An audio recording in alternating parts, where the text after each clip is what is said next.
आज हम सब मिलकर एक सफर पर चल रहे हैं। एक ऐसा सफर जो आस्था, इतिहास और संस्कृति के संगम से होकर गुजरता है।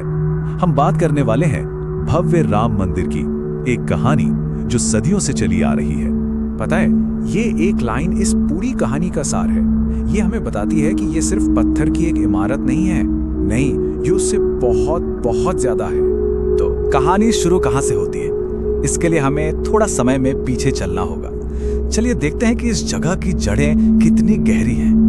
नाम है अयोध्या और हिंदू धर्म के लिए ये कोई आम जगह नहीं है। ये है भगवान राम की जन्मभूमि, पवित्र जन्मभूमि। इसका जिक्र हमें रामायण जैसे प्राचीन ग्रंथों में भी मिलता है और यही वजह है कि ये करोड़ों लोगों की आस्था का एक अटूट केंद्र बन गया।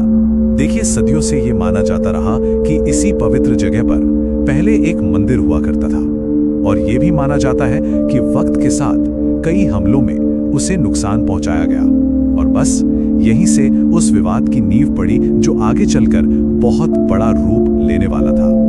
और बस यहीं से कहानी में एक बहुत बड़ा मोड़ आता है, वो मोड़ जहां आस्था का ये केंद्र सदियों तक चलने वाले एक बहुत बड़े विवाद की वजह बन गया। इस पूरे विवाद को समझने के लिए ना ये 3 तारीखें बहुत जरूरी हैं। सबसे पहले साल 1528 मुगल सम्राट बाबर के एक कमांडर मीर बाकी ने यहाँ बाबरी मस्जिद बनवाई। फिर सदियां बीत गईं और आया साल 1949। तब उस विवादित ढांचे के अंदर रामलला की मूर्तियां मिली और फिर 1992 जब उस ढांचे को गिरा दिया गया, जिसके बाद ये विवाद पूरे देश में बहुत तेजी से फैल गया।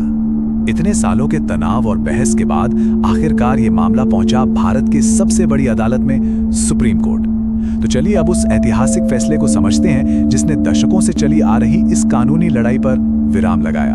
तो अब सबसे बड़ा सवाल यही था कि दशकों से उलझा हुआ यह कानूनी मामला आखिर सुलझेगा कैसे?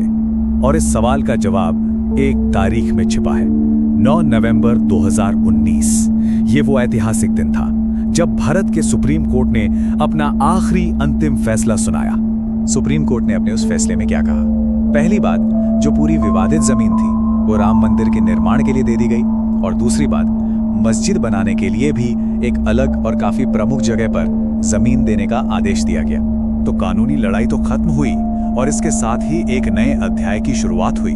एक भव्य मंदिर का जो सपना था उसे हकीकत में बदलने का अध्याय। तो चलिए अब देखते हैं कि ये मंदिर बना कैसे और इसकी वास्तुकला यानी आर्किटेक्चर में क्या खास है। और ये सब हुआ भी बहुत तेजी से। देखिए, 5 अगस्त 2020 को भूमि पूजन के साथ काम शुरू हुआ। इस पूरे काम की जिम्मेदारी श्री राम जन्मभूमि तीर्थ क्षेत्र ट्रस्ट ने संभाली। और फिर देखते ही देखते 22 जनवरी 2024 को वो दिन आया जब एक बहुत ही भव्य समारोह में प्राण प्रतिष्ठा की गई। अच्छा, अब जो मंदिर बनकर तैयार हुआ है ना, वो वाकई आर्किटेक्चर का एक कमाल का नमूना है। इसे पारंपरिक नागर स्टाइल में बनाया गया है और इसमें जो पत्थर लगा है वो है राजस्थान का खूबसूरत गुलाबी बलुआ पत्थर। साइज की बात करें तो ये लगभग 360 फीट लंबा और 235 फीट चौड़ा है। पर सबसे अनोखी बात पता है क्या है? इसके बनाने में कहीं भी लोहे का इस्तेमाल नहीं हुआ है। लेकिन एक मिनट, ये मंदिर सिर्फ एक पूजा की जगह नहीं है। आज के दौर में मॉडर्न इंडिया के लिए इसके मायने कहीं ज्यादा गहरे हैं। ये अब राष्ट्रीय गौरव और हमारी सांस्कृतिक पहचान की भावना से भी जुड़ गया है। तो सवाल ये है कि आज ये मंदिर आखिर क्या दर्शाता है? पहली चीज तो साफ है, ये धार्मिक आस्था का एक बहुत बड़ा केंद्र है, एक तीर्थ स्थल। दूसरा, ये हमारी पारंपरिक वास्तुकला का एक जीता जागता सबूत है, एक चमत्कार है। साथ ही ये एक ऐसी जगह है जहां लोगों को एक आध्यात्मिक शांति, एक पॉजिटिव माहौल मिलता है। और आखिर में ये भारत की हजारों साल पुरानी संस्कृति और इतिहास का एक संगम है। तो मतलब साफ है, आज की तारीख में ये मंदिर आधुनिक भारत के सबसे बड़े धार्मिक और सांस्कृतिक सिंबल्स में से एक बन चुका है।